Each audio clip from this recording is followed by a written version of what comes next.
गढ़ावासण से Kesarpura missing link डामरीकरण सड़क का रामप्रसाद डिंडोर विधायक सागवाड़ा ने किया शिलान्यास। राजस्थान के डूंगरपुर जिले के सागवाड़ा उपखंड अंतर्गत गढ़ावासण गांव में गढ़ावासण से केसरपुरा तक मिसिंग लिंक डामरीकरण सड़क का शिलान्यास करते हुए उन्होंने कहा कि आगामी विधानसभा चुनाव में कमल कांग्रेस को उखाड़ फेंकना है। हम सभी ने देखा कि पिछले कार्यकाल में कमल और कांग्रेस एक हो गई थी और जिला परिषद हो चाहे पंचायत समिति, उन्होंने मिलकर अपने जिला प्रमुख और प्रधान बनाए थे। इसके बाद दिखावा करने के लिए दोनों अलग अलग पार्टियां बताते हैं, लेकिन अंदर से दोनों एक हैं। इस बार विधानसभा चुनाव में भारत आदिवासी पार्टी चुनाव लड़ेगी और इसमें विधानसभा का प्रतिनिधित्व भी करेगी, इसलिए हमें एकजुट होकर इन दोनों पार्टियों को बाहर का रास्ता दिखाना है। कार्यक्रम से पहले विधायक रामप्रसाद डिंडोर का घोड़े पर बिठाकर ग्रामीणों ने स्वागत भी किया। इस दौरान उन्होंने अन्य कई सामाजिक मुद्दों पर भी चर्चा की। इस अवसर पर कार्यक्रम के मुख्य अतिथि विधायक रामप्रसाद डिंडोर रहे। अति विशिष्ट अतिथि करुणेश डिंडोर, ब्लॉक अध्यक्ष गलियाकोट, राजेश डोडियार, ललित ननोमा सुरेला, योगेश खांट, पंचायत समिति सदस्य सुखलाल बूज, पंकज कटारा, सेलोता, देवीलाल आहारी आदि मौजूद थे। कार्यक्रम के दौरान अतिथियों का स्वागत हकजी दादा, देवा दादा, मोगा दादा, मोगजी दादा, पूजा दादा, प्रताप दादा, कांतिलाल आदि ने किया। वहीं कार्यक्रम का संचालन हर्षित परमार ने किया। इस अवसर पर क्या कुछ कहा विधायक रामप्रसाद डिंडोर ने, एक बार सुनिए जरूर। नजर आए थे और उस वक्त मैं शायद हो सकता है सोते हुए आपके पास आता हूँगा, क्योंकि रात दिन दौड़ता था। लेकिन आप छोटे छोटे प्यारे प्यारे बच्चे रात को एक बजे जगते थे और 1 बजे जगते थे और बोलते थे, क्या बोलते थे? जय जोहार का नारा है, भारत देश हमारा है। छोटे छोटे बच्चे बोलते थे, बोलते कि नहीं बोलते? तो अब मैं आपके बीच में दोबारा आप सबसे निवेदन कर रहा हूं कि जय जोहार का नारा है, भारत देश हमारा है। थोड़ी थोड़ी आवाज कम आ रही है। अरे जय जोहार का नारा है, भारत देश हमारा है। एक तीर एक कमान, आदिवासी एक समान। मैं ये इसलिए बोल रहा हूं कि हम 75 साल से, 75 नहीं 76 साल, यानी कि 80 में 4 साल कम यहां अपने बैठे हुए हैं। उसमें 80 में 4 साल कम है। ऐसे कितने जने हैं? थोड़े से हाथ उठाओ।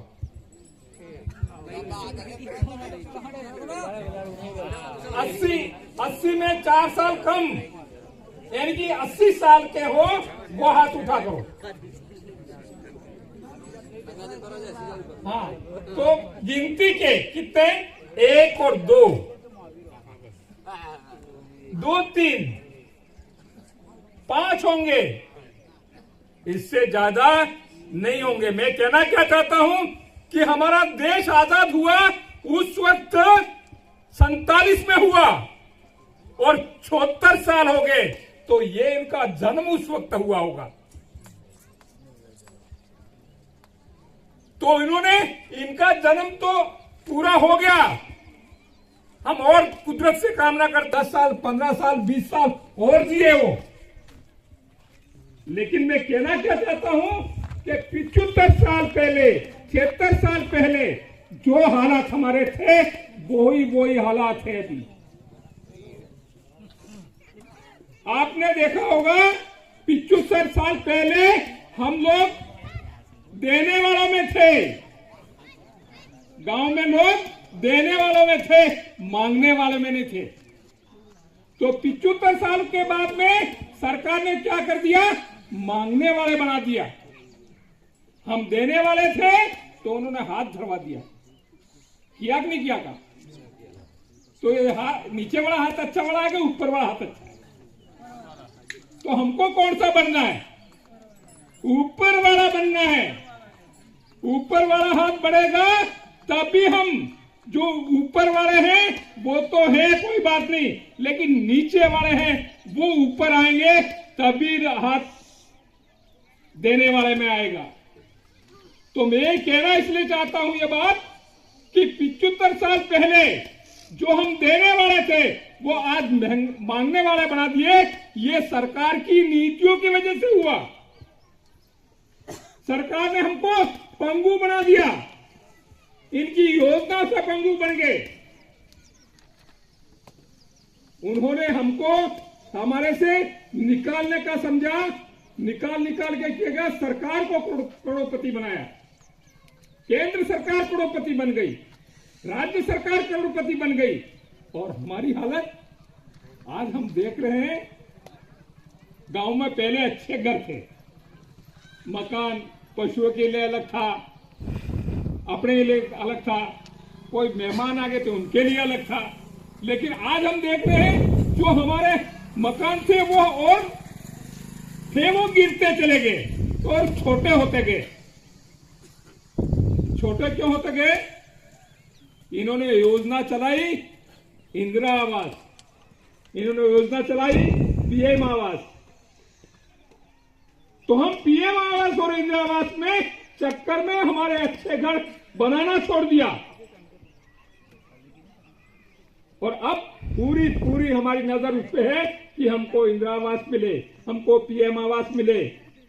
और उनकी भी नजर यही है, कहते लालच भी ये कहते हैं तुमको इंदिरा आवास मिलेगा, पीएम मिलेगा, तुमको इंतजार करो। लेकिन उन्होंने हमको कचूपर निकाल दिया, और ये पहली बार हो रहा है। ये एक के राज में नहीं, कांग्रेस और बीजेपी के दोनों के राज में हुआ। 75 साल में एक ही पार्टी का राज था? नहीं था, कांग्रेस का भी था और बीजेपी का भी था, और अभी चल रहा है। केंद्र में बीजेपी है तो राजस्थान में कांग्रेस है, दोनों की सरकार है। लेकिन इनके पास में कोई योजना नहीं है। जनता है वो कैसे मजबूत हो, कैसे वो आराम से जिंदगी जिए, कैसे पैसे वाली बने, कैसे अत्याचार उस पर रुके, उसकी कोई योजना नहीं है। क्योंकि हम राजस्थान सरकार में बैठे हैं, हम वहां वो जो योजनाएं बनती है उसमें है हम। लेकिन उन्होंने रास्ता ऐसा बनाया है, ये रास्ता यदि वहां से गड़ा वासन आता है तो साइड में कहां जाएगा आदमी? हमको यदि बीच में जाना था तो किसर पूरा बड़ा रोड बना दिया। सही बात है कि नहीं? वो हमने रास्ता नहीं था इसे बनाने की कोशिश की। तो हम चाहते हैं, क्या चाहते हैं कि ये देश के अंदर सबसे बड़ी बात कमजोरी देखी कि जनता जिसके लिए एमएलए बनता है, एमपी बनता है, सरपंच बनता है, पंचायत समिति सदस्य बनता है, जिला परिषद सदस्य बनता है, वो एक बार बना देता है, वोट दे के बढ़ाता जरूर है, लेकिन उसके कब्जे में नहीं रहता, उस जनता के कहने पे काम नहीं करता है। ये सबसे बड़ी कमजोरी थी। और आदिवासी परिवार ने देखा कि इसमें जब तक बदलाव नहीं होगा तब तक परिवर्तन नहीं आने वाला है। इसलिए ये आदिवासी परिवार के माध्यम से एक नई विचारधारा आई। नई विचारधारा ये आई कि जनता के पास पावर होना चाहिए, जनता के पास ताकत होना चाहिए कि कौन एमएलए होगा, कौन एमपी होगा, कौन पंचायत समिति सदस्य होगा, कौन जिला परिषद सदस्य होगा और कौन सरपंच होगा। ये पावर आपके पास होना चाहिए, जनता के पास है, तभी हम परिवर्तन ला सकते हैं, तभी हमारी गरज करेंगे वो। आज एमएलए एमपी जो बीजेपी कांग्रेस के थे वो किसकी गरज करते थे? वो गरज करते थे आला कमान की करते थे। और आला कमान कौन होता है?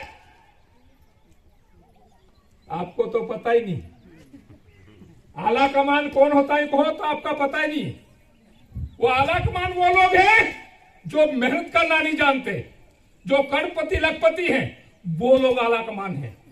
वो तय करते हैं कि उनकी पार्टी का, कांग्रेस का किसको टिकट मिलेगा, वो तय करते हैं कि बीजेपी को किसको टिकट मिलेगा। इसलिए आज तक हमने देखा ये 75 साल तक, 76 साल तक आला कमान के पीछे करते थे, आला कमान की गुलामी करते थे। उस गुलामी से आपने पहली बार एमएलए, 2 एमएलए निकाले। ये आपने जो निकाले हैं, ये बोल रहा हूं, वो पहली बार आपने हमको जो चॉइस किया, आपने सिलेक्शन किया, आपने टिकट दिया और वोट दिया, तो हम उनकी गुलामी करते हैं। नहीं करते हैं। हम इसीलिए आज जो परेशान हो गया भारत आदिवासी पार्टी, उसके माध्यम से जो 2 एमएलए है वो पूरे देश में तहलका मचा दिया आदिवासियों में।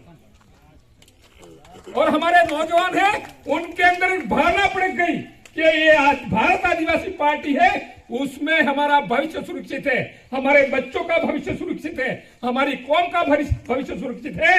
इसलिए हमारी जो युवा पीढ़ी है वो पीढ़ी सीना तान के खड़ी हो गई है। और वो जब सीना तान के खड़ी हो गई है तो उसके आगे कोई टिकने वाला नहीं है, ये मैं कहना चाहता हूं साथियों। इसलिए बात यह है कि ये भारत आदिवासी पार्टी है, उस पार्टी के माध्यम से अभी तो यही हो रहा है क्या कि तय चुनाव होंगे, वोट से सरकार बदलती है। तो सरकार जब बदलती है वोट से, तो यहाँ का जो एमएलए और एमपी बनेगा उसका सिलेक्शन जनता तय करेगी। जनता करेगी वो हमको किसको एमएलए को भेजना है, कौन से एमपी को भेजना है, ये जनता तय करनी चाहिए। और आपने करके दिखा दिया। जब आपने करके दिखा दिया तो अब उन पार्टियों वाले के अखबारों में हम देखते हैं, क्या देखते हैं कि अंदर ब्रेकिंग न्यूज आती है, उसमें कहते हैं कि पूरा शेड्यूल एरिया का युवा बदल गया है। भारत आदिवासी पार्टी मजबूत होती जा रही है और कांग्रेस बीजेपी का सोपड़े साफ कर देने वाली है। तो ये जो बात आई केवल सिलेक्शन से आई है। ये जो सिलेक्शन पावर है वो दिया है आपको। और यदि आपने एमएलए एमपी का सिलेक्शन करके फिर देख लीजिए, इस शेड्यूल एरिया में 17 एमएलए जिताइए, एमपी जिताइए, आप देखते जाइए। हम ये भारत आदिवासी पार्टी क्या चाहती है, सिलेक्शन भी आपको दे रहे हैं, ये पावर भी दे रहे हैं, और ये पावर भी हम आपको देंगे कि आप तय कीजिए आपका विकास कैसे करना है। यदि हम बोल देंगे यूं, यदि आप यूं तय करके, मैं बताऊं आपको, आपकी रोड की प्राथमिकता थी और हम दूसरा काम करते तो आप मानते? तो आप तय करें क्या काम होने चाहिए, क्या काम नहीं होना चाहिए, ये आप तय करेंगे। तो वो एमएलए एमपी कहां जाएंगे? हमने वो काम बोला वो तो किया नहीं, और कौन से काम कर रहे, किसने बोला वो काम कर रहे हो ये बता हमको पहले। तो हमको ये सवाल जवाब हम मान सकते हैं, वापस आए उसको जवाब दे सकते हैं हम। इसलिए हम कहना चाहते हैं ये जो मौका है, उस मौके के अंदर इन दोनों पार्टियों को, वो चाहे कांग्रेस में हमारा भाई हो, हमारा कोई भी हो, उसको बोल दीजिए कांग्रेस बीजेपी को छोड़ दे। जितना जल्दी छोड़ देगा उतना ही जल्दी हमारे बच्चे, हमारा जो परिवार है वो सुरक्षित हो जाएगा। ये हम कहना चाहते हैं। इसलिए भाइयों, ये जो समय है वो समय में आपको ये क्यों मैं कह रहा हूं लगातार कि आज इस देश के अंदर जो संविधान है, हम संविधान की जो बात इसलिए कर रहे हैं कि संविधान में 5वीं अनुसूची है, संविधान में 6ठी अनुसूची है। जो हम 6ठी अनुसूची की बात कर रहे हैं, 5वीं अनुसूची की बात कर रहे हैं, तो हरामी क्या बोलते हैं मालूम है कांग्रेस बीजेपी वाले?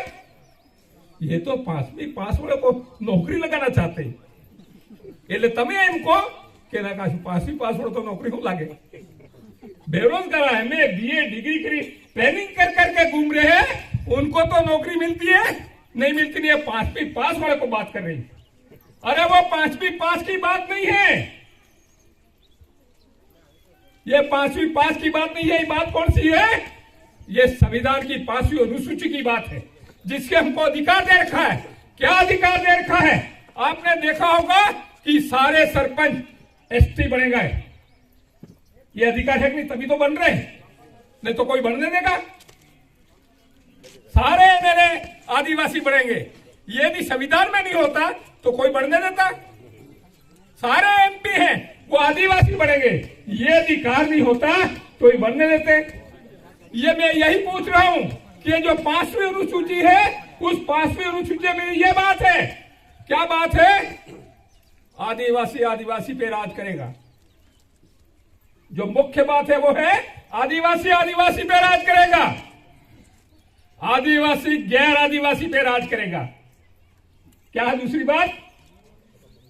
आदिवासी गैर आदिवासी पे राज करेगा, लेकिन गैर आदिवासी आदिवासी पे राज नहीं करेगा।